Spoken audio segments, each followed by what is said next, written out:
তোমরা সবাই কেমন আছো? ফেসবুক লাইভ ক্লাসে তোমাদের স্বাগতম। আমি তোমাদের চতুর্থ অধ্যায় পড়াচ্ছি। চতুর্থ অধ্যায়ের আলোচনার বিষয় ছিল অণুজীব। অণুজীব সম্পর্কে তোমাদের ধারণা নেওয়ার কথা ছিল, করছো কিনা জানি না। অণুজীবের অন্তর্ভুক্ত হচ্ছে ভাইরাস এবং ব্যাকটেরিয়া সম্পর্কে আলোচনা করা হবে। আমি ভাইরাস সম্পর্কে আগের ক্লাসে আলোচনা করেছিলাম। আজকে স্পেসিফিক T2 ব্যাকটেরিওফাজ নিয়ে আলোচনা করব। T2 ব্যাকটেরিওফাজ হচ্ছে কি? এই দেখা যাচ্ছে সবাই। ফাজ অর্থ ভক্ষণ করা। আগের দিন আমি একটু বলেছিলাম এটা সম্পর্কে।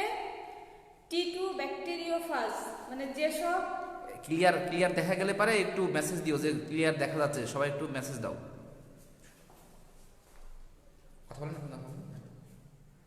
বোর্ড ক্লিয়ার দেখতে পাচ্ছো?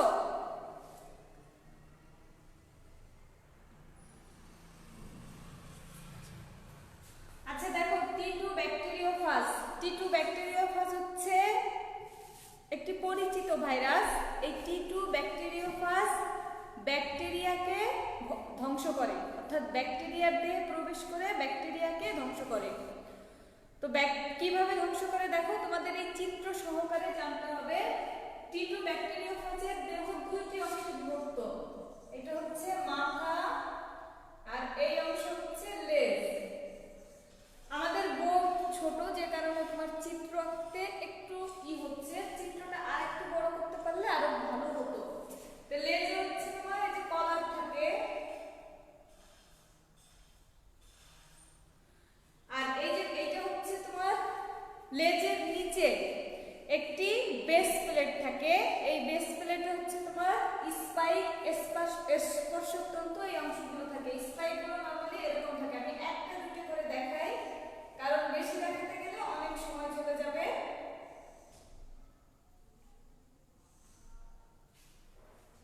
আর এখানে থেকে হচ্ছে তোমার কাটার মতো স্পাইক আর হচ্ছে স্পর্শক তন্তু। এখন দেখো, আমি এটা হচ্ছে চিত্র লিখতে হবে নিচে যে কি চিত্র আছে।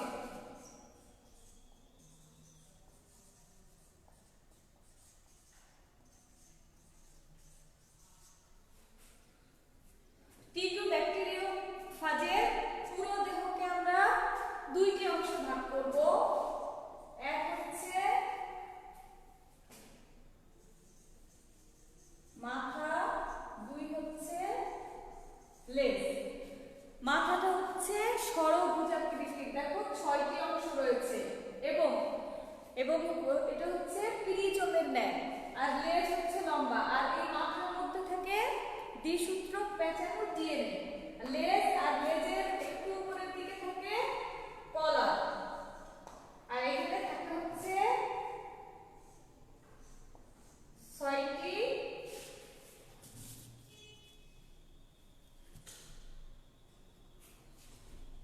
স্পর্শক তন্তু।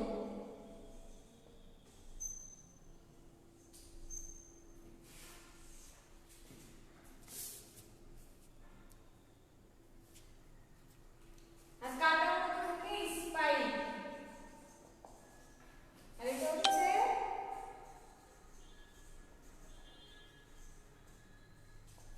শিক্ষার্থীরা চিত্রটা আগে যদি বোর্ডে করে নিতে পারতাম ভালো হতো, কিন্তু বোর্ডের একটু সমস্যা ছিল। যাই হোক, তোমাদের যেটা বুঝতে হবে, তোমরা কি বুঝতে পারতেছো বা লাইনে আছো?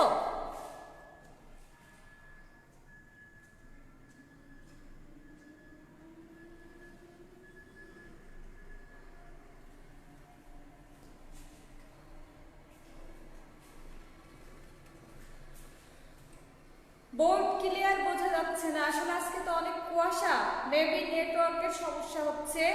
কিছু করার নেই। যদি বোর্ড ভালো না বোঝো, আমি পরবর্তীতে আবার এই ক্লাসটি ভিডিও করে তোমাদের সেন্ড করব। আগে হচ্ছে আমার কথাগুলো শোনো। যদি কথা শোনা যায় তাহলে বিষয়টি বোঝার চেষ্টা করো। আমি আলোচনা করতেছি T2 ব্যাকটেরিওফাজ নিয়ে। T2 ব্যাকটেরিওফাজ হচ্ছে অতি পরিচিত একটি ভাইরাস এবং T2 ব্যাকটেরিওফাজ সাধারণত ইকোলাই ব্যাকটেরিয়াকে ভক্ষণ করে বা ধ্বংস করে এবং একটি T2 ব্যাকটেরিওফাজ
বোঝার চেষ্টা করো, বিষয়টা বোঝার চেষ্টা করো। এই ছবি বা বর্ণনা হচ্ছে তোমরা বইয়ে পাবে, কিন্তু বেসিক যে জিনিসগুলো আমি একটু বেসিক ধারণাটা দিয়ে দেই। বেসিক জিনিসগুলো আগে একটু বোঝার চেষ্টা করো। প্রথম বিষয় হচ্ছে তোমাদের পরীক্ষাতে আসলে এরকম আসতে পারে যে T2 ব্যাকটেরিওফাজের গঠন ব্যাখ্যা করো। উদ্দীপকের আলোকে আসবে, সরাসরি তো আর এইভাবে আসে না, উদ্দীপকের আলোকে প্রশ্নটা সেট হয়। তো এখানে আমরা চিত্র সহ বর্ণনা করব T2 ব্যাকটেরিওফাজের দুইটি অংশ, মাথা ও লেজ। মাথাটি থাকে স্ফীত ও ষড়ভুজাকৃতির প্রিজমের ন্যায় এবং প্রোটিন অণু দিয়ে তৈরি। আর এই স্ফীত অংশের মধ্যে থাকে দ্বিসূত্রক ডিএনএ ও প্রোটিন আবরণ।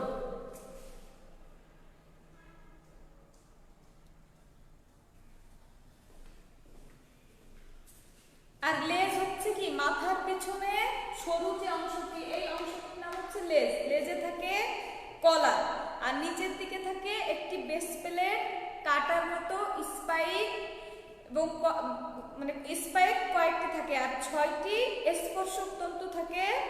আর লেজ কলার এই যে আমি এখানে 2টি দেখাচ্ছি, কিন্তু থাকবে হচ্ছে 6টি, ঠিক আছে, 6টি স্পর্শক তন্তু।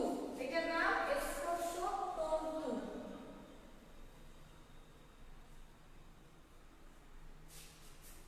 আর এই যে অংশগুলো, এইগুলো হচ্ছে প্রোটিন দিয়ে গঠিত। আমরা কিন্তু আগেও পড়েছি যে মানে ভাইরাস হচ্ছে কি, ভাইরাস হচ্ছে নিউক্লিক অ্যাসিড ও প্রোটিন দিয়ে গঠিত। নিউক্লিক অ্যাসিডের আবার 2টা ভাগ, ডিএনএ ও আরএনএ। আর T2 ব্যাকটেরিওফাজের যে নিউক্লিক অ্যাসিড থাকে সেটা থাকে হচ্ছে ডিএনএ। এখন আমাদের আরেকটা টপিক জানতে হবে, সেটা হচ্ছে ভাইরাসের সংখ্যা বৃদ্ধি বা বংশবৃদ্ধি।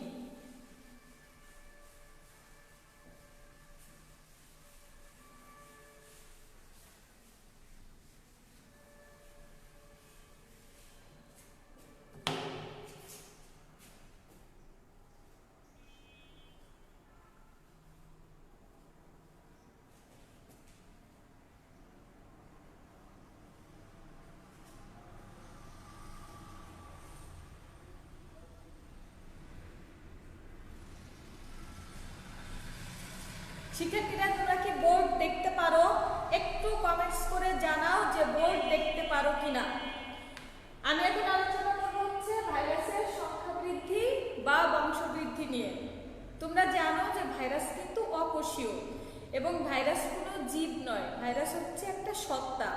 কিন্তু ভাইরাস যখন কোনো জীবদেহের ভিতরে প্রবেশ করে তখন সে জীবীয় বৈশিষ্ট্য প্রকাশ করতে পারে, আর জীবদেহের বাইরে হচ্ছে জড় বস্তুর মতো পড়ে থাকে। তো T2 ব্যাকটেরিওফাজ সাধারণত কোলাই ব্যাকটেরিয়াকে আক্রমণ করতে পারে, অন্য কোনো ব্যাকটেরিয়াকে আক্রমণ করতে পারে না। তো এই T2 ব্যাকটেরিওফাজ যেটা হয়, এর তোমার T2 ব্যাকটেরিওফাজ বংশবৃদ্ধির জন্য কোলাই ব্যাকটেরিয়াকে আক্রমণ করবে। এখন 2টি উপায়ে T2 ব্যাকটেরিওফাজ বা অন্যান্য ভাইরাস বংশবৃদ্ধি করতে পারে। একটা হচ্ছে লাইটিক চক্র, আর হচ্ছে লাইসোজেনিক চক্র।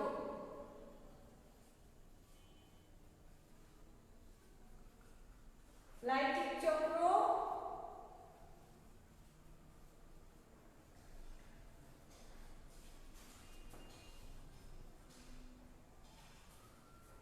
এখন শিক্ষার্থীরা, লাইটিক চক্র আবার 5টি ধাপে সম্পন্ন হয়। এক হচ্ছে সংযুক্তি বা পৃষ্ঠ সংলগ্নি ভবন। সংযুক্তি মানে, আমি লাইসোজেনিক চক্রটা আবার পরে আলোচনা করব, আমি লাইটিক চক্রটা একটু বুঝে নাও। এই যে মনে করো একটা T2 ব্যাকটেরিয়া, এই যে হচ্ছে একটি কোলাই ব্যাকটেরিয়া।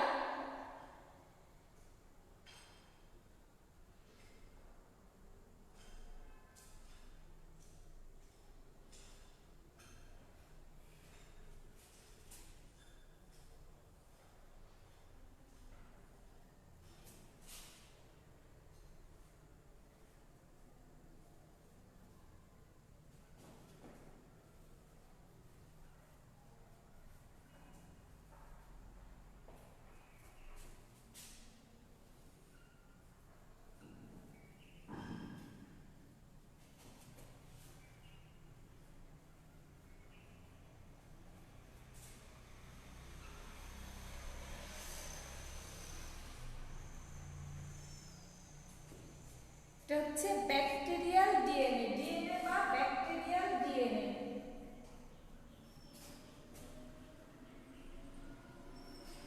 শিক্ষার্থীরা তোমরা কি দেখতে পাচ্ছ?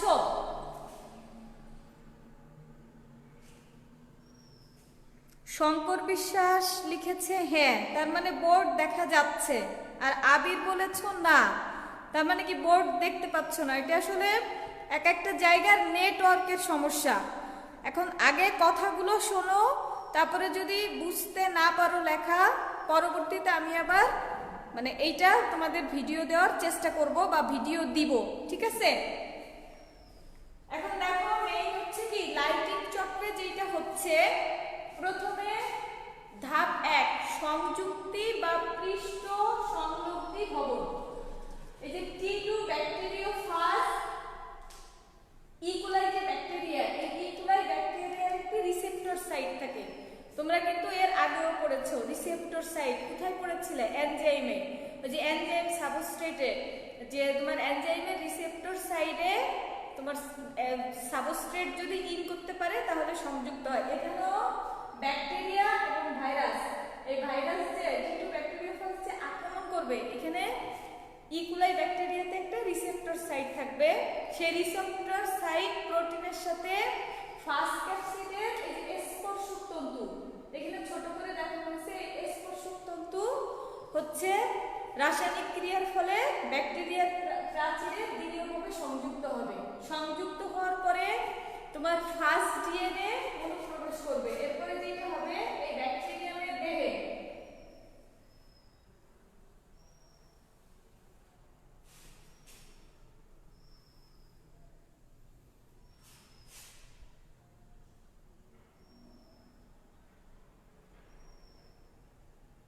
এই ফাস্টটা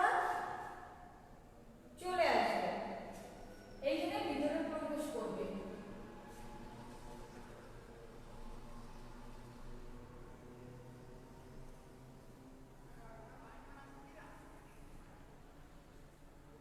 আর এটা হচ্ছে ফাস্ট ডিএনএ। শিক্ষার্থীরা একটু লক্ষ্য করো, প্রথমে T2 ব্যাকটেরিওফাজ ইকোলাই ব্যাকটেরিয়ার সঙ্গে সংযুক্ত হলো। সংযুক্ত হওয়ার পরে এর শরীরের মধ্যে একটা নিজস্ব প্রেসার ক্রিয়েটের মাধ্যমে ফাস্ট ডিএনএ, T2 ব্যাকটেরিওফাজের ডিএনএটা ব্যাকটেরিয়ার মধ্যে প্রবেশ করে। ব্যাকটেরিয়ার মধ্যে প্রবেশ করে পরবর্তী ধাপে হচ্ছে তোমার এই ব্যাকটেরিয়াল ডিএনএকে ফাস্ট ডিএনএ ধ্বংস করে ফেলে। এখানে আস্তে আস্তে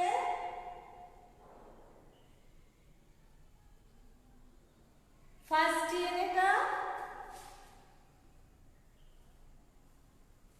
মানে আমরা এক কথায় বলতে পারি, প্রথমে কি হয়, ফাস্ট ডিএনএ প্রবেশ করলো। ধাপ 3 হচ্ছে অনুরূপণ হয়। ফাস্ট ডিএনএ পোষক দেহের অভ্যন্তরে প্রবেশ করার পর তার একটা নিজস্ব প্রোমোটার সিকোয়েন্স দ্বারা পোষক কোষের আরএনএ পলিমারেজ, আরএনএ পলিমারেজ হচ্ছে কি একটা এনজাইম, এই আরএনএ পলিমারেজ এনজাইমকে আকৃষ্ট করে।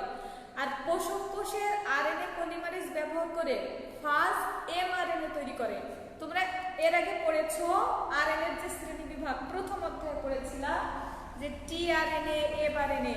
তো এইখানে প্রথমে ফাস্ট ডিএনএ তোমার ব্যাকটেরিয়ার দেহে প্রবেশ করার পরে এর নিজস্ব প্রোমোটার সিকোয়েন্স দ্বারা ব্যাকটেরিয়ার আরএনএ পলিমারেজকে আকৃষ্ট করবে। আরএনএ পলিমারেজকে আকৃষ্ট করে একটি ফাস্ট এমআরএনএ তৈরি করবে। আর ফাস্ট এমআরএনএ পরে আবার প্রোটিন তৈরি করে এবং একটি বিশেষ প্রোটিন ইকোলাই ডিএনএ-কে খণ্ড বিখণ্ড করে এই যে বিনষ্ট করে দিচ্ছে।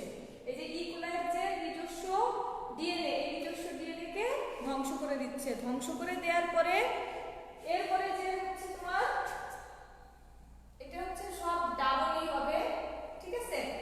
এরপরে হচ্ছে তোমার এটাকে ধ্বংস করার পরে যখন প্রায় বিলুপ্ত হয়ে যাবে তখন হচ্ছে তোমার ফাস্ট ডিএনএটা সংখ্যায় বৃদ্ধি পাবে।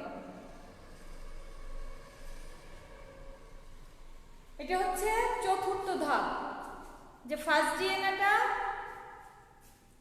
এটা বিলুপ্ত হয়ে যাবে, ঠিক আছে? বিলুপ্ত হয়ে যাওয়ার পরে এখানে আরো কিছু কার্যক্রম হবে, যে ফার্স্ট ডিএনএ নিজের ইচ্ছা মতো নতুন ফার্স্ট ডিএনএ প্রতিলিপন করে নিব এবং ফার্স্ট কোড প্রোটিন তৈরি করবে, এবং এই ফার্স্ট কোড প্রোটিন মাথা, লম্বা লেজ, স্পর্শতন্তু, স্পাইক ইত্যাদি অংশ পৃথক পৃথকভাবে তৈরি করবে।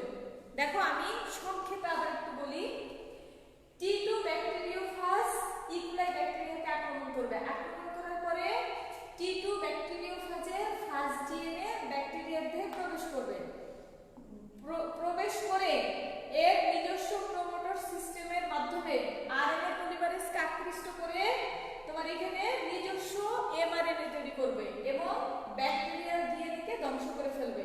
ব্যাকটেরিয়াকে ডিএনএ কে ধ্বংস করার পর নিজস্ব ডিএনএটা বৃদ্ধি পাবে এবং নিজস্ব ডিএনএ থেকে এক ধরনের প্রোটিন তৈরি করবে, যে প্রোটিন তৈরির মাধ্যমে মাথা, লেজ, স্পর্শতন্তু, স্পাইক ইত্যাদি আলাদা আলাদাভাবে তৈরি হবে।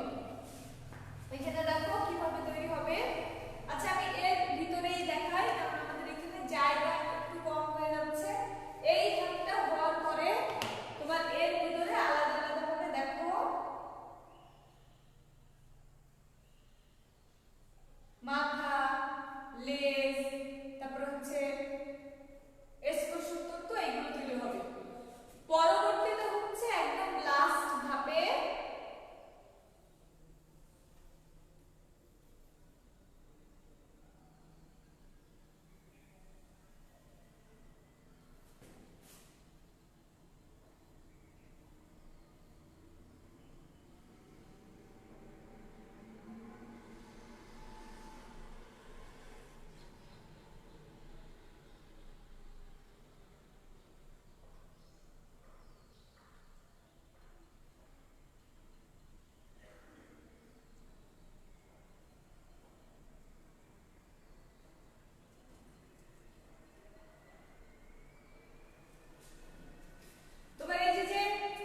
ব্যাকটেরিয়ার দেহে আলাদা আলাদাভাবে T2 ব্যাকটেরিওফাজের আলাদা আলাদা যে অংশগুলো তৈরি হলো, লম্বা লেজ, মাথা, স্পর্শতন্তু, এইগুলো বিভিন্ন দেহাংশ একত্রিত হয়ে কোষের অভ্যন্তরে অনেকগুলো ফাজ তৈরি হবে এবং একদম লাস্টে হচ্ছে তোমার এই ব্যাকটেরিয়া কোষকে বিদীর্ণ করে ফেলবে। বিদীর্ণ করে একটা নির্দিষ্ট এনজাইম এখানে কাজ করবে, সেই এনজাইমের কার্যকারিতায় কোষের প্রাচীর বিদীর্ণ করে এবং নতুন সৃষ্ট ব্যাকটেরিওফাজগুলো বের হয়ে যায়।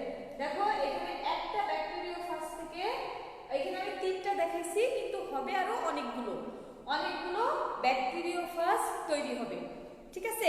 T2 ব্যাকটেরিওফাজ অর্থাৎ কি হচ্ছে, যে প্রথমে এই T2 ব্যাকটেরিওফাজ যখন জীবকোষের বাইরে থাকবে সে কিন্তু কোনো বংশবৃদ্ধি করতে পারবে না, সে হচ্ছে জড় অবস্থার মতো পড়ে থাকবে।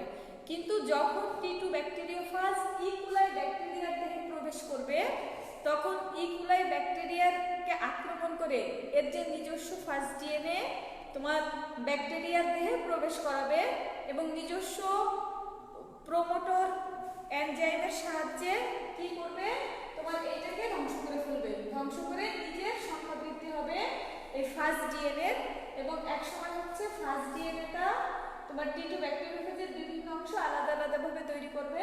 পরবর্তীতে আলাদা অংশগুলো একত্রিত হয়ে এই ইকুলাই ব্যাকটেরিয়াকে ধ্বংস করে নিজের সংখ্যা বৃদ্ধি হয়ে বের হবে। এই চক্রকে বলা হচ্ছে লাইটিক চক্র। তোমরা কি বুঝতে পারছো? আমাকে একটু কমেন্টস করে জানাও।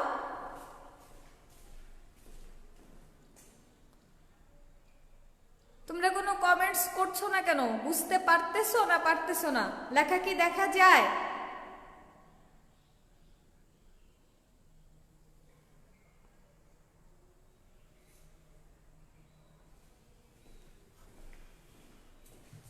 আচ্ছা ঠিক আছে, দেখো এই হচ্ছে মোটামুটি লাইটিং চক্র।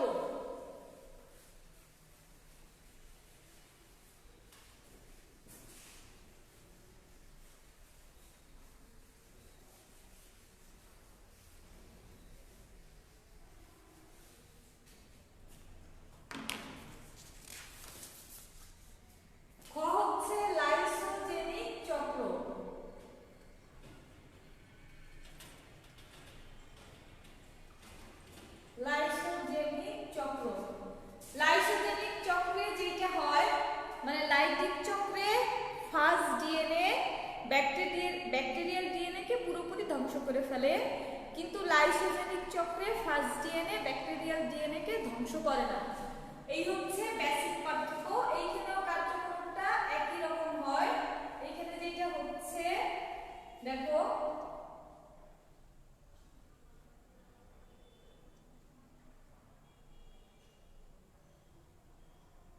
এই ফার্স্ট ডিএনএ আক্রমণ করার পরে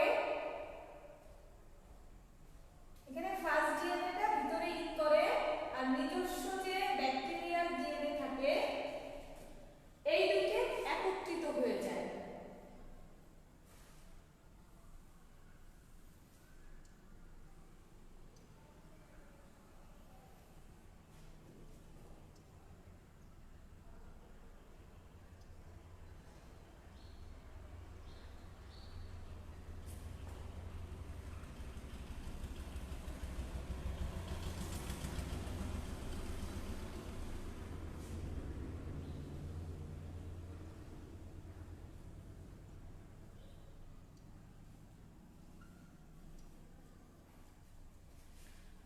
শিক্ষার্থীরা এখানে একটা বড় ধরনের পার্থক্যটা লক্ষ্য করো। মানে লাইটিক চক্রে যেটা হয়েছিল যে ফার্স্ট ডিএনএ ব্যাকটেরিয়াল ডিএনএ কে পুরোপুরি ধ্বংস করে ফেলছিল, কিন্তু লাইসোজেনিক চক্রে ফার্স্ট ডিএনএ তোমার ব্যাকটেরিয়াল ডিএনএ কে ধ্বংস করবে না, বরং ফার্স্ট ডিএনএ ও ব্যাকটেরিয়াল ডিএনএ একসাথে মিশে যাবে। এবং এই কার্যক্রমটা দুইটি ধাপে সম্পন্ন হয়। প্রথমে হচ্ছে পোষক ব্যাকটেরিয়ায় সংযুক্তি হয় এবং ফার্স্ট ডিএনএ এই ব্যাকটেরিয়াল কোষে বা ব্যাকটেরিয়ার মধ্যে প্রবেশ করার পরে তোমার একটি মানে নিউক্লিয়েজ এনজাইমের সাহায্যে ব্যাকটেরিয়ার ডিএনএটা কেটে যায়। ব্যাকটেরিয়ার ডিএনএ কেটে গেলে এই কাটা স্থানে ফার্স্ট ডিএনএটি সংযুক্ত হয়ে যায়। ফার্স্ট ডিএনএটি সংযুক্ত হয়ে তোমার এরা এমনি সংখ্যায় বৃদ্ধি পায়, ঠিক আছে। কিন্তু হচ্ছে এই লাইসোজেনিক চক্রে কিন্তু তোমার এই যে নতুন কোনো ব্যাকটেরিওফাজ তৈরি হয়ে বের হতে পারে না। ব্যাকটেরিওফাজ তৈরি হওয়ার জন্য মানে নতুন ব্যাকটেরিওফাজ টিটু ব্যাকটেরিওফাজ তৈরি হওয়ার জন্য হচ্ছে লাইটিক চক্রের মাধ্যমে সংখ্যা বৃদ্ধি করে, আর লাইসোজেনিক চক্রের মাধ্যমে হচ্ছে এই দুইটা মিলে নতুন একটা ডিএনএ তৈরি করে। এই হচ্ছে লাইটিক চক্র এবং লাইসোজেনিক চক্রের পার্থক্য। তবে তোমাদের সিকিউ প্রশ্নের জন্য হচ্ছে লাইটিক চক্রটা খুব ইম্পর্টেন্ট। লাইটিক চক্রটা তোমরা চিত্র সহকারে সিকিউর জন্য ভালো করে পড়বে। আর পরে যদি না বোঝো তাহলে আমাকে মেসেঞ্জার গ্রুপে জানাবে, আমি আবার তোমাদের এটা যে অংশ বুঝবে না আমি তোমাদের বুঝাই দিব। এখন আমি আলোচনা করব হচ্ছে আরেকটি টপিক, ভাইরাস ঘটিত রোগ নিয়ে।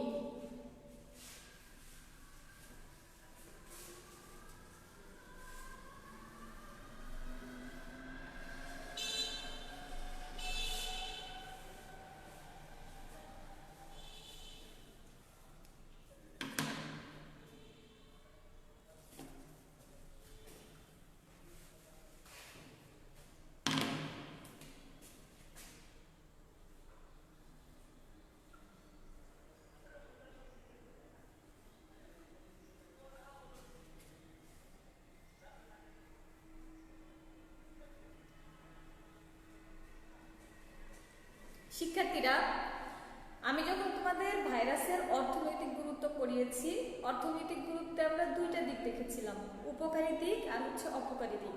তবে ভাইরাসের অপকারী দিকই হচ্ছে সবচেয়ে বেশি। তো অপকারী দিকে আমরা দেখেছিলাম আমাদের সর্দি, কাশি, তারপরে হচ্ছে তোমার পলিও, জলাতঙ্ক ইত্যাদি বিভিন্ন ধরনের রোগ ভাইরাসের কারণে হয়ে থাকে। মানে মানুষের, তারপরে পশু পাখির, গাছপালার অধিকাংশ রোগই হচ্ছে ভাইরাস ঘটিত রোগ। তবে তোমাদের সিলেবাসে 2-3টি রোগ সম্পর্কে ডিটেলস আলোচনা করেছে। তার মধ্যে বেশি ইম্পর্টেন্ট হচ্ছে ভাইরাল হেপাটাইটিস।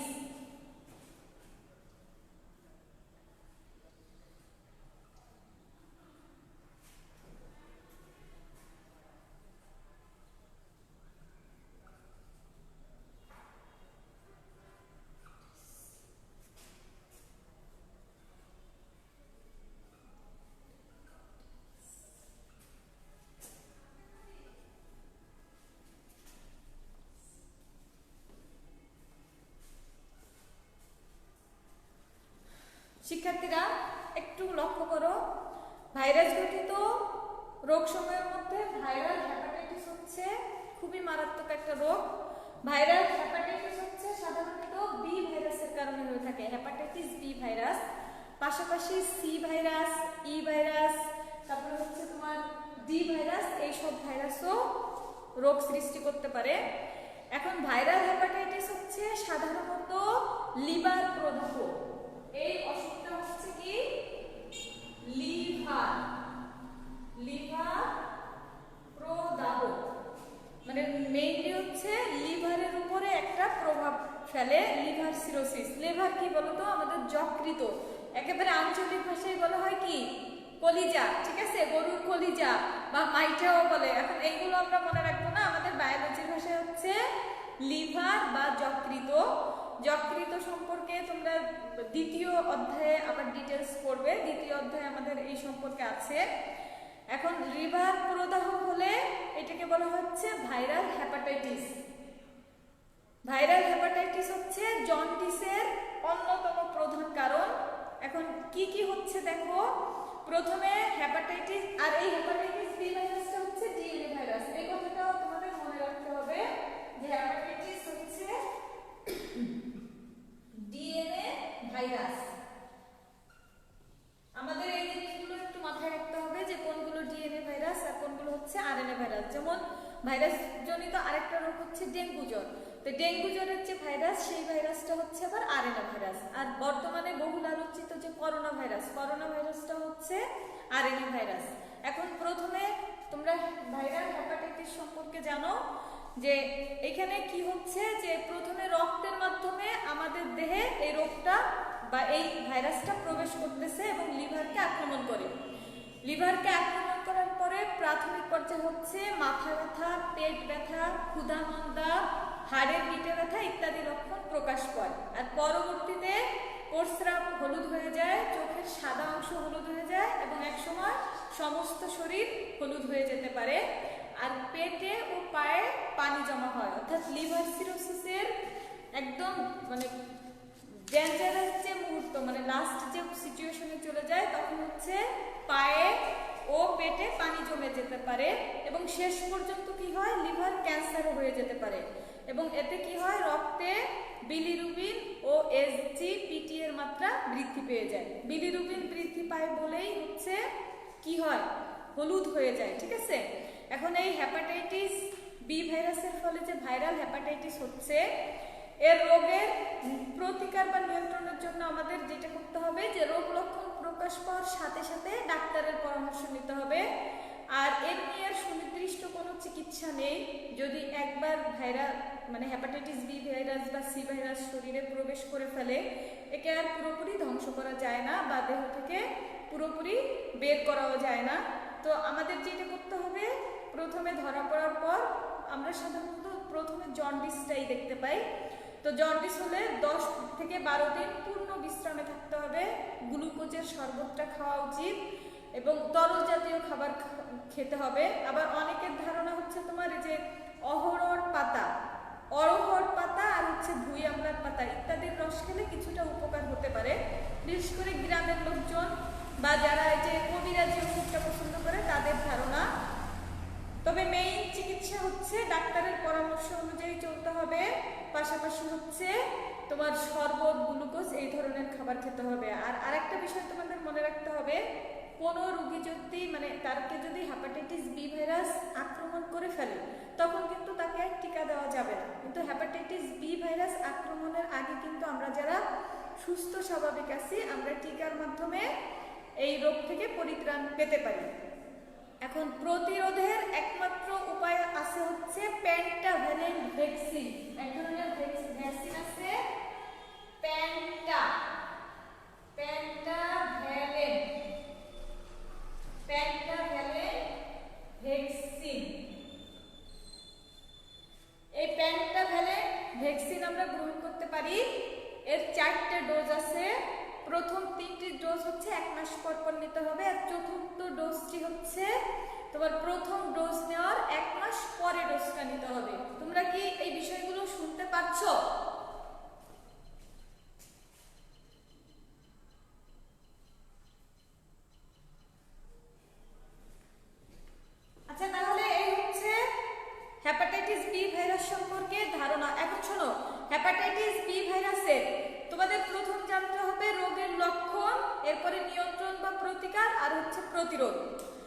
দ্বিতীয় হচ্ছে ডেঙ্গু জ্বর।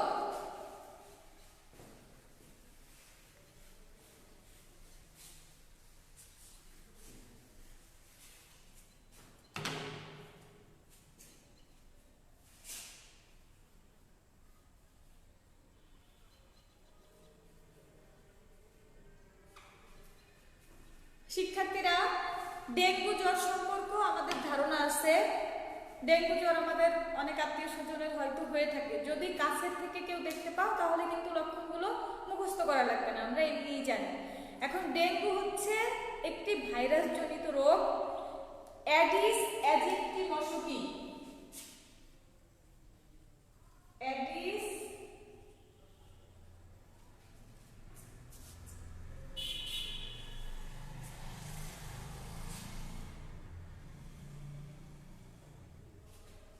অ্যাডিস অ্যাজিপ্টি নামক স্ত্রী মশকি। ঠিক আছে, অ্যাডিস অ্যাজিপ্টি নামক স্ত্রী মশকি হচ্ছে ডেঙ্গু ভাইরাসের বাহক এবং এই ভাইরাসকে বলা হচ্ছে ডেঙ্গি ভাইরাস। আর আমরা মানুষ হলাম এর পোষক, অর্থাৎ মশকির দেহে কিন্তু এই অ্যাডিস ডেঙ্গি ভাইরাস কোনো রোগ সৃষ্টি করে না, আমাদের মানুষের দেহে রোগ সৃষ্টি করে। এখন ডেঙ্গুর জ্বরের 3 ধরনের জ্বর আছে। ডেঙ্গু জ্বরের যে লক্ষণ 3 ধরনের হয়। একটা হচ্ছে সাধারণ ডেঙ্গু, সাধারণ ডেঙ্গু। 2 হচ্ছে হেমোরেজিক ডেঙ্গু, হেমোরেজিক ডেঙ্গু। আর 3 হচ্ছে ডেঙ্গু শক সিনড্রোম।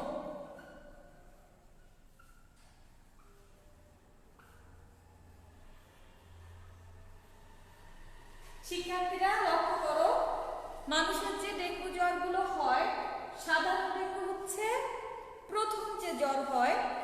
ধরো ডেঙ্গি ভাইরাস যখন মানুষের দেহে প্রবেশ করে তো প্রথমেই রোগ লক্ষণ প্রকাশ করে না, কিছুদিন সুপ্ত অবস্থায় থাকে।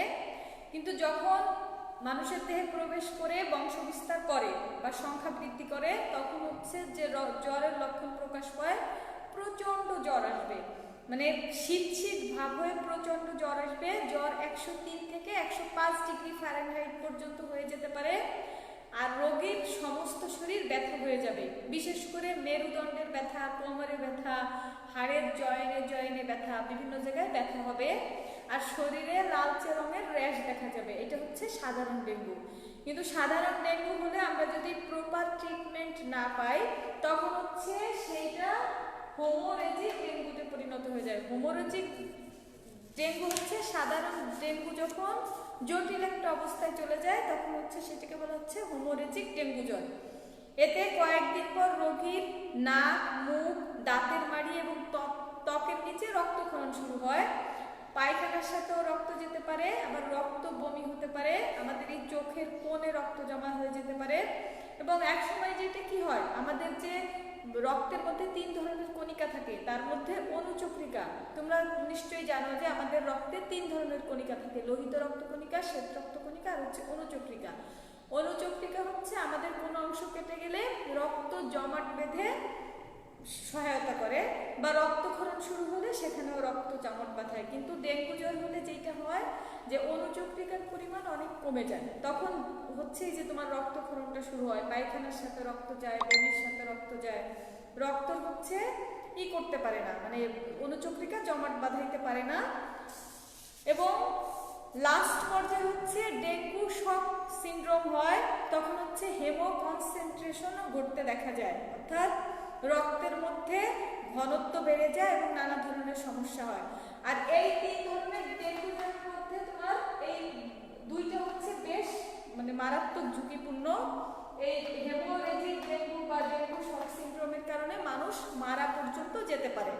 চিকিৎসা হচ্ছে ডেঙ্গুর হলে মানুষ অ্যাসপিরিন জাতীয় ওষুধ খাওয়া যাবে না, খেতে হবে হচ্ছে জ্বর কমানোর জন্য বা ব্যথা কমানোর জন্য প্যারাসিটামল জাতীয় ওষুধ।